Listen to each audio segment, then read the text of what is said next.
नमस्कार, वयम राष्ट्रिय जागृतिमा स्वागत छ। म मदन खाती।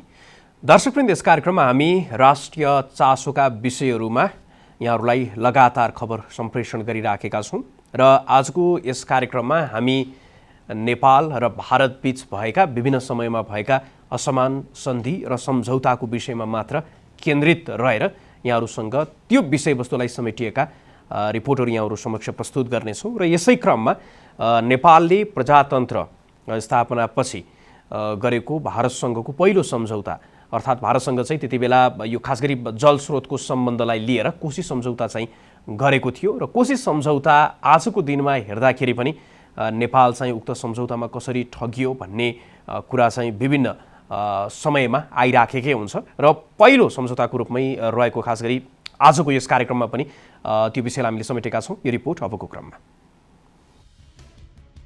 कोशी सम्झौता। कोशी नदीलाई बिहारको दुःख भनिन्छ। कोशी नदीले बिहारमा मच्चाएको विनाशले गर्दा भारत यसको समाधान चाहन्थ्यो। कोशी ब्यारेजको रूपमा समाधान त निस्कियो, तर ब्यारेज निर्माणपछि बिहारको दुःख नेपालमा सर्यो। भारतको हित हुने गरी सप्तरीको भार दहदेखि पूर्व र सुनसरीको भण्टाबारीदेखि पश्चिमतर्फ कोशी बाँध निर्माणका लागि गरिएको सन्धि नै कोशी सम्झौताको नाममा चर्चित छ।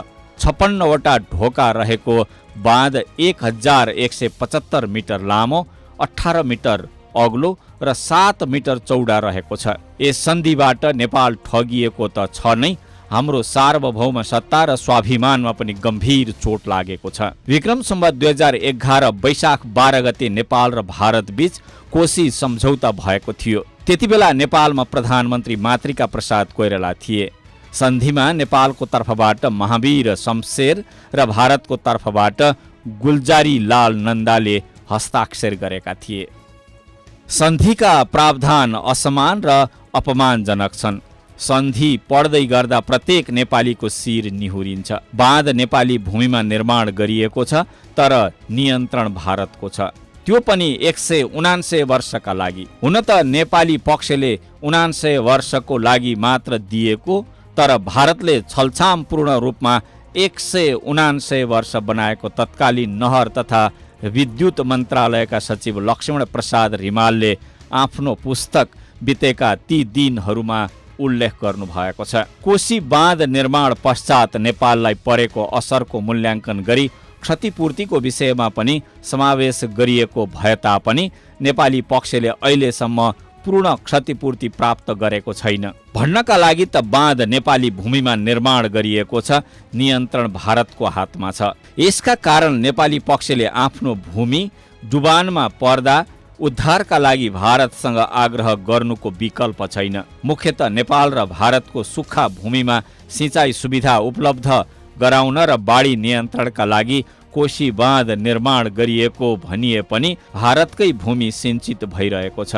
हुन त बाढी नियन्त्रण पनि हुन्छ। वर्षायाममा बाढी नियन्त्रणका लागि बाँधका ढोका नखोलिदिँदा वर्षेनी नेपाली भूमि डुबानमा पर्ने गरेको छ। नेपालीहरू आफ्नो वासस्थानबाट विस्थापित हुनु परेको छ। उता कोशी ब्यारेजको आयु सन् 1981 सम्मका लागि मात्र थियो। आयु सकिएको पनि झन्डै 40 वर्ष भइसकेको छ, तर पनि मर्मत र पुनः निर्माणको सम्पूर्ण जिम्मा लिएको भारत यस विषयमा गम्भीर देखिँदैन। भारतको हेलचेक्र्याइकै कारण कुनै पनि दिन गम्भीर विपत्ति ननिम्तिएला भन्न सकिन्न। दर्शकवृन्द, कोशी सम्झौतापछि भारतसँग नेपालले गण्डक सम्झौता पनि गर्यो। गण्डक सम्झौतामा पनि नेपाल त्यसरी नै ठगिन पुग्यो। खास गरी कोशी सम्झौता विक्रम सम्वत 2011 सालतिर भएको थियो भने त्यसको ठिक 5 वर्षपछि गण्डक सम्झौता भयो र कोशी सम्झौताबाट पाठ सिकेर गण्डक सम्झौतामा नेपाल थप सतर्क र सजग हुनुपर्नेमा त्यस्तो देखिएन र नेपाल त्यस सम्झौतामा पनि ठगिन पुग्यो। त्यति बेला विश्वेश्वर प्रसाद कोइराला नेपालको प्रधानमन्त्री हुनुहुन्थ्यो र त्यो हुँदै गर्दाखेरि पनि जुन स्थिति र जुन आधारमा जुन प्रावधानहरू समेटेर गण्डक सम्झौता गरियो त्यसमा पनि नेपाल ठगिन पुग्यो र त्यो आज पनि प्रत्येक स्वाभिमानी नेपालीहरूले सम्झौताहरू पढ्दै गर्दाखेरि पाइला पाइलामा आफ्नो स्वाभिमानमा र राष्ट्रिय स्वाभिमानमा पनि ठेस लागेको महसुस सहजै गर्न सक्छन्। यो रिपोर्ट अबको क्रममा। गण्डक सम्झौता अर्थात् नेपाल र भारत बीच भएको एक असमान र अन्यायपूर्ण सम्झौता, जुन सम्झौता मार्फत नेपाललाई भारतले ठगेको छ।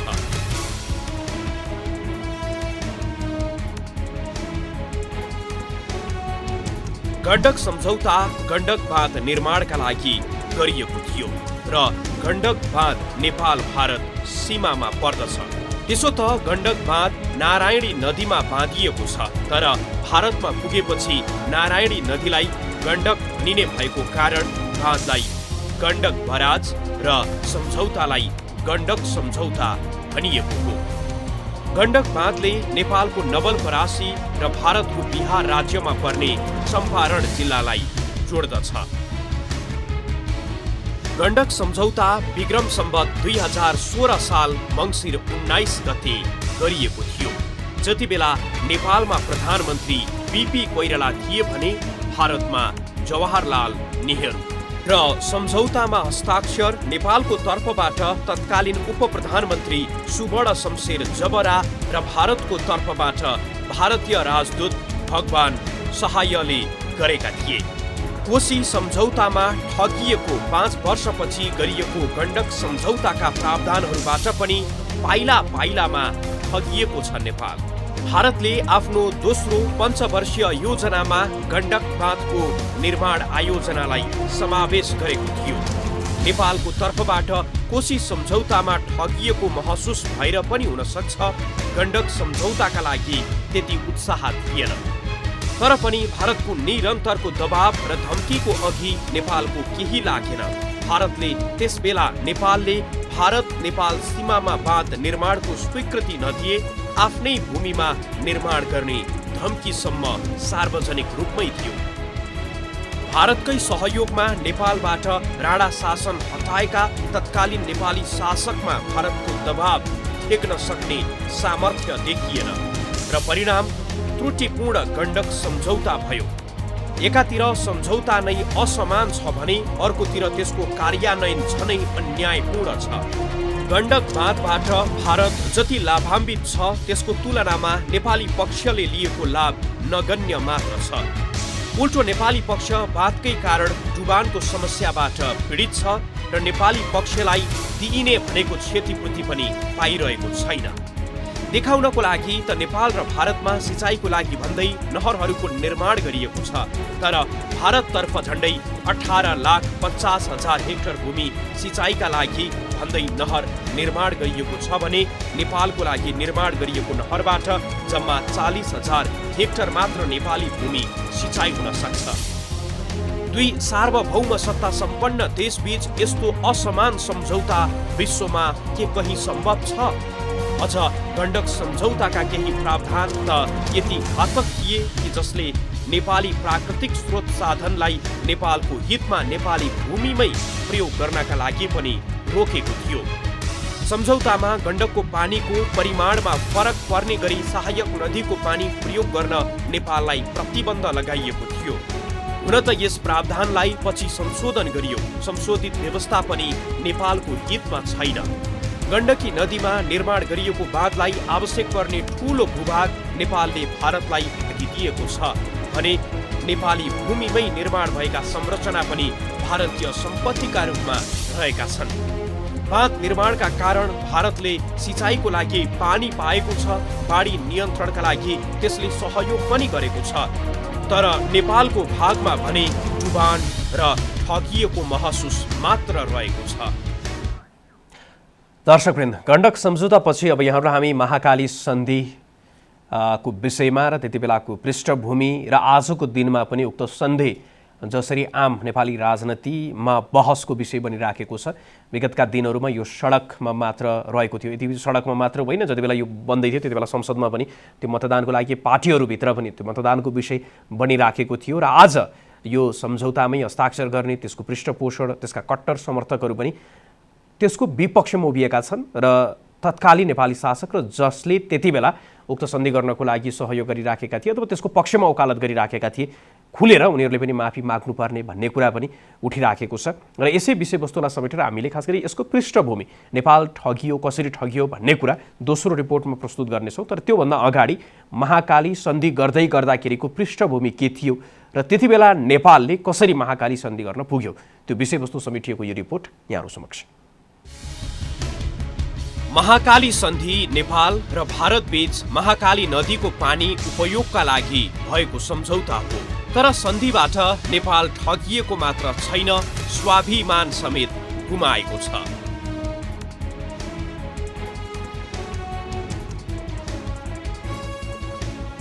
महाकाली सन्धि विक्रम सम्वत 2052 साल माघ 29 गते भएको थियो र सन्धिमा नेपालको तर्फबाट तत्कालीन प्रधानमन्त्री शेरबहादुर देउबा र भारतको तर्फबाट भारतका तत्कालीन प्रधानमन्त्री नरसिंह रावले हस्ताक्षर गरेका थिए। सन्धिको कार्यान्वयनको वर्तमान अवस्थाको विश्लेषण गर्नुभन्दा पहिले यसको पृष्ठभूमि बारे जानकार हुनु आवश्यक छ। सन् 1916 देखि नै तत्कालीन ब्रिटिस भारत र राणा प्रधानमन्त्री चन्द्र शमशेर बीच शारदा ब्यारेज निर्माणको सन्दर्भमा कुराकानी भइरहेको थियो। सन् 1920 मा कुरा मिल्यो र सन् 1928 मा शारदा ब्यारेजको निर्माण सम्पन्न भयो अनि बल्ल आउँछ टनकपुर बाँध निर्माणको प्रसङ्ग। भारतले नेपाललाई असर गर्ने गरी टनकपुर बाँधको निर्माण गर्यो। उसलाई टनकपुरमा निर्माण भएको विद्युत गृहको उत्पादन क्षमता बढाउनको लागि नेपाली भूभागको आवश्यकता पर्यो, जसको लागि उसले नेपालमा बहुदल आएदेखि नै पहल गर्न थाल्यो। तर उसको पहलले सार्थकता पाउन सकेको थिएन। जब नेपालमा गिरिजा प्रसाद कोइराला प्रधानमन्त्री भए उनले भारतले चाहे बमोजिम नै टनकपुर बाँधका लागि नेपाली भूमि उपयोगको लागि अनुमति दिए। तर नेपालमा त्यसको विरोध भयो। विषय सर्वोच्च अदालत पुग्यो। अदालतले नेपाली भूमि सम्बन्धित दस्तावेज संसदबाट अनुमोदन गर्नका लागि आदेश दियो। प्रधानमन्त्री कोइरालाले संसदमा दस्तावेज प्रस्तुत भन्दा पनि मध्यावधि निर्वाचनको आह्वान गरे, जहाँ कांग्रेस हार्यो तर एमाले विजय हासिल गर्यो। उसले टनकपुर बाँधको समस्यालाई पनि सम्बोधन गर्ने गरी महाकाली नदीको समग्र उपयोगको सन्दर्भमा प्रस्ताव भारत समक्ष प्रस्तुत गर्यो। यसैबीच नेपालमा मनमोहन अधिकारीको सरकारपछि शेरबहादुर देउबा सत्तामा आए र उनकै नेतृत्वमा महाकाली सन्धि भयो। महाकाली सन्धि हुँदा देशको प्रधानमन्त्री शेरबहादुर देउबा थिए भने प्रमुख प्रतिपक्षी दलको नेता माधव कुमार नेपाल। तत्कालीन नेकपा एमालेमा सन्धिको सन्दर्भमा विवाद हुँदा अहिलेका प्रधानमन्त्री केपी शर्मा ओली महाकाली सन्धिका कट्टर समर्थक थिए। त्यति बेला नै महाकाली सन्धि राष्ट्र हितमा छ वा छैन भन्ने विषयमा निकै पेचिलो बहस भएको थियो। अहिले फर्केर सन्धिलाई हेर्दा भारतको छलछाम प्रष्ट देखिन्छ। दर्शकवृन्द, त्यति बेला कुन पृष्ठभूमिमा महाकाली सन्धि नेपालले गर्न पुगेको थियो भन्ने कुरा समेटिसकेपछि र आजको दिनमा यदि हामीले विश्लेषण गर्दाखेरि महाकाली सन्धि हुँदै गर्दाखेरि मुख्य गरी त त्यो महाकाली नदीकै पानीको उपयोग कसरी गर्ने भन्ने सन्दर्भमा नै त्यो केन्द्रित रहेको छ र सीमा नदी भएको कारणले गर्दाखेरि त्यसको उपयोग चाहिँ नेपाल र भारतले दुईटैको त्यो फाइदाको लागि गर्नुपर्ने थियो। तर भारतको त्यति बेलाको दबाब भनौँ अथवा नेपाली राजनैतिक नेतृत्वको त्यति बेलाको अल्पज्ञान भनौँ, भारतले चाहिँ आफूलाई फाइदा हुने तरिकाले महाकालीलाई उपयोग गरिराखेको छ र उसले सन्धिमा जसरी नेपाल पक्षलाई फाइदा हुने भनेर उसले गरेका बुदाहरू आजको दिनमा पनि त्यो कार्यान्वयन भएको छैन। यो कुरालाई अझ स्पष्ट रूपमा बुझ्नको लागि यो रिपोर्ट हेरौँ। महाकाली सन्धिको सन्दर्भमा वर्तमान प्रधानमन्त्री केपी शर्मा ओलीको अभिव्यक्ति निकै चर्चित छ। उनले भनेका थिए सन्धिको कार्यान्वयनपछि नेपालले बिजुली बेच्न सक्नेछ। महाकाली सन्धि कार्यान्वयनको वर्तमान अवस्था हेर्दा लाग्छ नेपाली पक्ष तत्कालीन समयमा कति अल्पज्ञानी थियो। नेपाली पक्षको त्यही अल्पज्ञानको कारण नेपाल महाकाली सन्धिमा ठगिन पुग्यो। महाकाली सन्धिको केन्द्रमा शारदा ब्यारेज, टनकपुर बाँध र पञ्चेश्वर बहुउद्देश्य परियोजना छन्। शारदा ब्यारेजलाई कुनै न कुनै रूपमा नवीकरण गर्नुपर्ने बाध्यतामा भारत थियो। अनि आउँछ टनकपुर बाँध। तत्कालीन समयमा टनकपुर बाँधको सन्दर्भमा नेपाल र भारत बीच सरकारको तहमा समझदारी भए पनि नेपालको सर्वोच्च अदालतले संसदबाट पनि पारित गर्नुपर्ने आदेश दिएपछि सम्झौताले वैधानिकता पाएको थिएन। यही पृष्ठभूमिमा महाकाली सन्धि हुन्छ। सन्धिले शारदा ब्यारेज र टनकपुर बाँध दुवैलाई वैधानिकता दिन्छ, जसबाट नेपाललाई फाइदा नगण्य मात्र छ। तर महाकाली सन्धिकै अर्को खण्ड पनि छ, त्यो हो पञ्चेश्वर बहुउद्देश्य परियोजना। पञ्चेश्वरबाट झण्डै 5000 मेगावाट भन्दा बढी बिजुली निकाल्ने र नेपाल र भारतलाई आधा आधा बाँड्ने, 315 मिटरको अग्लो मुख्य बाँध निर्माण गरी पानी भण्डारण गर्ने र त्यसबाट नेपाल र भारतको सुक्खा भूमि सिँचाइ गर्ने यस्तै उद्देश्य थियो।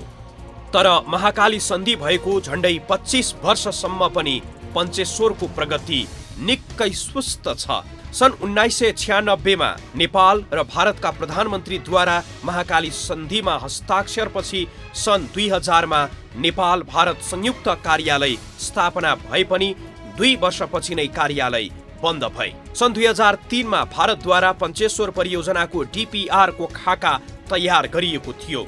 सन् 2003 मा भारतद्वारा पञ्चेश्वर परियोजनाको DPR को खाका तयार भयो। उता मोदी सन् 2014 मा भारतीय प्रधानमन्त्री भई नेपाल भ्रमणमा आउँदा पञ्चेश्वर अघि बढाउने बाचा गरेका थिए, तर उनको बाचा पनि बाचामै सीमित होला जस्तो देखिन्छ। सन् 2014 मै नेपालले पनि पञ्चेश्वरको EIA प्रतिवेदन तयार गर्यो। सन् 2015 मा पञ्चेश्वर विकास प्राधिकरण स्थापना पनि भयो। सन् 2016 मा संयुक्त DPR को खाका तयार भएपछि अहिले संयुक्त विज्ञ टोलीको तेस्रो बैठक पनि भइसकेको छ। तर प्रत्येक पटकको वार्ताको निष्कर्ष हेर्दाखेरि लाग्छ भारतको दाउ नेपाललाई अलमलमै राख्ने मात्र देखिन्छ। यस तथ्यले के प्रश्न पार्छ भने महाकाली सन्धि गर्नु पछाडि भारतको उद्देश्य महाकाली नदीको पानी नेपाल र भारतले संयुक्त फाइदाका लागि उपयोग गर्नु थिएन। उसको उद्देश्य महाकाली नदीलाई कब्जा गर्नु थियो, जुन पूरा भएको छ र नेपालका शासकको अल्प ज्ञानले होस् वा जानी बुझिकन भएको भए राष्ट्रघातले गर्दा नेपाल र नेपाली कोशी गण्डक सन्धिपछि महाकालीमा पनि ठगिएको छ। भारतले सन्धि अनुसार पञ्चेश्वर त अगाडि बढाएन उसले निर्माण गरेको बाँधबाट नेपाली पक्षलाई दिनुपर्ने पानी दिनको लागि पनि अनेक बहाना गर्ने गरेको छ र उसले गर्नुपर्ने निर्माणका कामहरू पनि उसले प्रभावकारी ढङ्गले गरिरहेको छैन। त्यस्तै नेपाली पक्षले पनि भारतको स्वार्थमा भएको महाकाली सन्धि गर्दै गर्दा महाकाली नदीको मुहानको सन्दर्भमा पनि स्पष्टताको साथ लेख्न नसकेको कारण अहिले सीमा विवादमा पनि कतै नेपाल तल पर्ने त होइन भन्ने आशंका पनि गरिएको छ। हामी प्रत्येक पटक भारतसँग चुक्दै आएका छौँ। हुन त सन्धिको अवधि 75 वर्षको हुने र प्रत्येक 10 वर्षमा पुनरावलोकन गर्न सकिने बताइएको छ। त्यसकारण नेपाल ठगिएको र नेपालीको स्वाभिमानमा ठेस पुगेको यस सन्धिलाई पुनरावलोकन गर्दै हाम्रो स्वाभिमानलाई उच्च राख्न सक्नुपर्छ।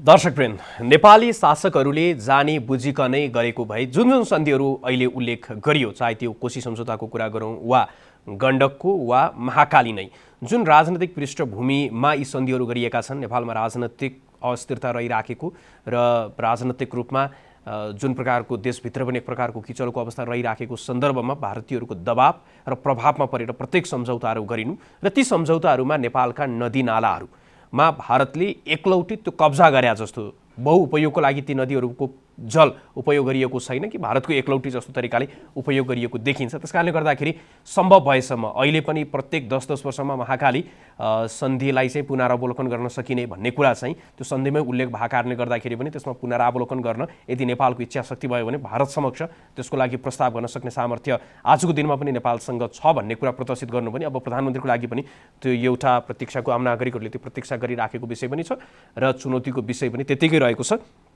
यसै प्रसङ्गमा अब भएका असमान सन्धिहरूको विषयमा तयार गरिएको यो रिपोर्ट। सन् 1950 को शान्ति तथा मैत्री सन्धि नेपाल र भारत बीच भएको एक असमान र अपमानजनक सन्धि हो। यही सन्धिकै व्यवस्थाको आधारमा भारतले नेपालमा बेला बेला नाकाबन्दी पनि लगाउँदै आएको छ। प्रजातन्त्र स्थापना हुनु पूर्व देशकै लागि एक घातक सन्धि भयो। 7 दशक लामो असमान र अन्यायपूर्ण सन्धि हालसम्म पनि पुनरावलोकन हुन सकेको छैन। सन् 1950 जुलाई 31 मा भारतसँग भएको शान्ति तथा मैत्री सन्धिकै कारण हालसम्म पनि सार्वभौम मुलुक नेपाल अपहेलित हुँदै आएको छ। यसकारण अहिले आन्तरिक मामिलामा हस्तक्षेप, प्राकृतिक स्रोत र साधनमाथि नियन्त्रण, राष्ट्रिय सुरक्षामाथि खतरा बढिरहेको देखिन्छ। उक्त सन्धिमा नेपालका तर्फबाट प्रधानमन्त्री श्री 3 मोहन शमशेर जवरा र भारतबाट नेपालका लागि राजदूत चन्द्रेश्वर प्रसाद नारायण सिंहले हस्ताक्षर गरेका थिए। सन्धिमा हस्ताक्षर गर्ने व्यक्तिको पदीय हैसियत नै असमान छ। सचिव स्तरका कर्मचारी राजदूतसँग सार्वभौम मुलुकका प्रधानमन्त्रीले गरेको सन्धिले देशलाई नै अपमानित बनाएको छ। समान पदीय हैसियतमा सन्धि गरिनु पर्थ्यो। विडम्बना त्यस्तो भएन। 10 धारामा समावेश यो सन्धिसँगै 104 वर्षीय राणा शासनको पनि अन्त्य भयो। सन्धिको धारा नम्बर 2 मा उल्लेख भएको कुनै छिमेकी मुलुकसँग गम्भीर मतभेद वा असमझदारीको अवस्था आए एक अर्कालाई खबर गर्ने भन्ने बुँदा समावेश गरिएको छ। यो धारा असमान धारा हो। सन्धिपछि नेपालको भारत बाहेक अन्य छिमेकी देशसँग असमझदारी छैन, तर भारतको भने पाकिस्तान तथा चीनसँग असमझदारी हुँदा नेपाललाई कूटनीतिक स्तरमा जानकारी गराएको छैन। त्यसैले पनि यो बुँदालाई असमान मानिन्छ। त्यस्तै लेटर अफ एक्सचेन्जमा उल्लेख भएका दुवै सरकारले एकअर्काको सुरक्षामा विदेशी हस्तक्षेपकर्ताको खतरा सहन नगर्ने र त्योसँग जुझ्नका लागि सल्लाह गर्ने तथा सामूहिक प्रत्याक्रमण उपाय अपनाउने विषय पनि असमान छ। उक्त सन्धि अनुसार नेपालको आन्तरिक मामिलामा भारत हावी भएको छ, तर नेपाललाई भने भारतले सन्धिको मर्म अनुसारको कुनै पनि भूमिकामा सहभागी गराउँदैन। सन्धिको धारा 5 मा नेपालको सुरक्षाका लागि आवश्यक हात हतियार तथा सामग्री भारतको भूमि हुँदै ल्याउन नेपाल सरकारले पाउने उल्लेख छ। नेपालले अन्य देशबाट हात हतियार ल्याउँदा भारत जहिल्यै हच्किने गरेको छ। सन्धिमा उल्लेख भएको प्राकृतिक स्रोत वा औद्योगिक योजना विकासमा कुनै विदेशी सहायता लिने भए भारतलाई प्राथमिकतामा दिइनुपर्ने भन्ने उल्लेख छ। फलस्वरूप भारतीय प्रभाव नेपालका जलस्रोतमाथि बढिरहेको छ। सन्धि पुनरावलोकन गर्ने बारे बहस पनि हुन्छ, तर उपलब्धि शून्य छ। पछिल्लो समय नेपाल भारत प्रबुद्ध समूह इपिजी गठन गरी समस्या समाधान गर्ने प्रयास भएको पनि देखिन्छ। तर इपिजीको प्रतिवेदनलाई भारतीय प्रधानमन्त्री नरेन्द्र मोदीले बुझेका छैनन्। यसले पनि सन् 1950 मा गरिएको असमान सन्धि तत्काल पुनरावलोकन हुने सम्भावना देखिँदैन। दर्शकवृन्द, अब यहाँहरूलाई हामी फेरि महाकालीतर्फ नै फर्काउँदैछौँ र महाकाली नदीको मुहानको विषयमा आजको दिनमा पनि नेपालले लिम्पियाधुराबाट आएको महाकाली जुन नदी छ त्यसलाई नै मुहानको रूपमा लिनुपर्ने, त्यो पूर्वको भूमि चाहिँ नेपालको रहेको भनेर लगातार दाबी गरिराखेको छ र सत्य पनि त्यही नै हो। तथ्य र प्रमाणले त्यही कुरालाई पुष्टि गरिराखेको छ। त्यो अहिलेसम्मको तथ्यहरूको आधारमा मात्र होइन कि पौराणिक कथनहरूले र तथ्यहरूले पनि त्यही कुरालाई नै बल दिने गरेको छ। यो रिपोर्ट अबको क्रममा। हिमाली खण्डको सभ्यता र इतिहासका सम्बन्धमा वेदव्यास प्रणीत विभिन्न पुराणहरूले उल्लेख गरेका छन्। पुराणका प्रसङ्गहरू पुराना लिखत हुन्। यी कथानक भएकाले ठोस प्रमाणमा कमजोर मानिए पनि अनुसन्धानका सहारा बन्न सक्छन्। पौराणिक प्रसङ्गकै आधारमा भारतले द्वारका, रामेश्वरम, हस्तिनापुरको खोजी गरिरहेको र केही मिल्दा जुल्दा प्रमाण प्राप्त भएको दाबी गरिरहेको छ। पौराणिक कथन आज पनि जनविश्वास र मान्यताका आधार बनिरहेका छन्। 7औं शताब्दीमा नेपाल आएका चिनिया बौद्ध यात्री हुयान साङको यात्रा वृत्तान्तका आधारमा खोजबिन गर्दा जङ्गल बनेको बुद्ध जन्मस्थल लुम्बिनी पत्ता लागेको थियो। पालपाली बडाहाकिम खड्ग शमशेरको खोजीले लुम्बिनी पुनः उजागर भए जस्तै पौराणिक प्रसङ्ग पनि महाकाली नदी र नेपाली सीमाबारे आधार बन्न सक्छन्। हिमालयदेखि दक्षिण र समुद्र वा हिन्द महासागरदेखि उत्तरको भूमिलाई भारतवर्ष भनिएको विष्णु पुराणको प्रमाण छ। यो आज पनि प्रचलितै छ। यस्तै पश्चिम नेपालको तत्कालीन दारुका वनबाट दार्चुला बनेको पौराणिक प्रसङ्ग छ। कैलाश मानसरोवर दक्षिणमा पर्ने लिम्पियाधुरा लिपुलेक खण्डमा पानीको अभाव देखेर महादेवले आकाशबाट गङ्गा धारा ओराल्न खोज्दा गङ्गा रिसाएर महाकाली भई ओर्लिएको पौराणिक कथन छ। यही महाकाली नदी दारुका वन दार्चुला हुँदै दक्षिण बगेको स्कन्द पुराण मानस खण्डमा उल्लेख छ। पुराणको यही कथनका आधारमा पथ समाएर भारतका कैयौँ साधु सन्त कैलाश यात्रामा निस्कन्थे। ती यात्रीले पनि यात्रा वृत्तान्त लेखेका छन्। उनीहरूले धारचुलाबाट महाकाली नदी तरेर नेपाली भूमिमा पर्ने दार्चुला हुँदै उत्तर गएको उल्लेख गरेका छन्। महाकाली नदीको किनारै किनार कैलाश जाँदा नेपालीका घर आँगनमा बास बसेको भारतीय साधुहरूले पनि लेखेको बीबीसीको एक रिपोर्टमा उल्लेख गरिएको छ। यसरी पुर्खाले उल्लेख गरेको र साधु सन्तले मानेको भूखण्डको रेखा आज पनि मान्नु छ। लोभवश वा स्वार्थवश अर्काको नाममा रहेको भूमिको भोग चलन गर्नु सो धर्म विरुद्ध हुनेछ। नेपाल भारत दुवै देशका नागरिकले एकै पुराणको पाठ गर्दछन्, पौराणिक प्रसङ्गमा उत्तिकै विश्वास गर्छन्। साधु सन्त तीर्थयात्रीले असत बोल्दैनन् भन्ने हामी सबैको मान्यता छ। यो मान्यतालाई आत्मसात गरी लिम्पियाधुरा, लिपुलेक तथा कालापानी र अन्य क्षेत्रको नेपाल भारत सीमा व्यवस्थापन गर्नु बुद्धिमानी हुनेछ। यसमा भारतीय शास्त्रज्ञ तथा विद्वानहरूको ध्यान जानु छ। दर्शकवृन्द, अब यहाँहरूलाई फरक प्रसङ्गतर्फ तर विषयवस्तु यसैसँग जोडिएको छ। यति बेला सरकारले विज्ञ समूह पनि गठन गरेको छ। खास गरी लिम्पियाधुरा, लिपुलेक र कालापानीको भूमि चाहिँ नेपालको त्यहाँ भोगचलन पनि स्थापित गर्नको लागि। तर उक्त भूमि मात्र आजको दिनमा भारतले अतिक्रमण गरेको होइन। आजको दिनमा पछिल्लो अध्यावधिक विवरण अनुसार त भारतले नेपालका 24 जिल्लाको 72 स्थानमा भूमि अतिक्रमण गरेको छ। र यसै विषयलाई समेटेर खास गरी कुन कुन स्थानमा कति कति भूमि अतिक्रमण गरेको छ भन्ने विषय वस्तु समेटिएको यो रिपोर्ट अबको क्रममा। अतिक्रमित नेपाली भूमि। भारतले नेपालका 23 जिल्लाका 71 स्थानमा झन्डै 60,000 हेक्टर क्षेत्रफल बराबरको भूमि अतिक्रमण गरेको छ। भारतले सबैभन्दा बढी दार्चुलामा अतिक्रमण गरेको छ भने दोस्रो नवलपरासीको सुस्तामा। जिल्ला नम्बर 1 दार्चुला, अतिक्रमित भूमि 37,000 हेक्टर। जिल्ला नम्बर 2 कञ्चनपुर, अतिक्रमित भूमि 1,611 हेक्टर।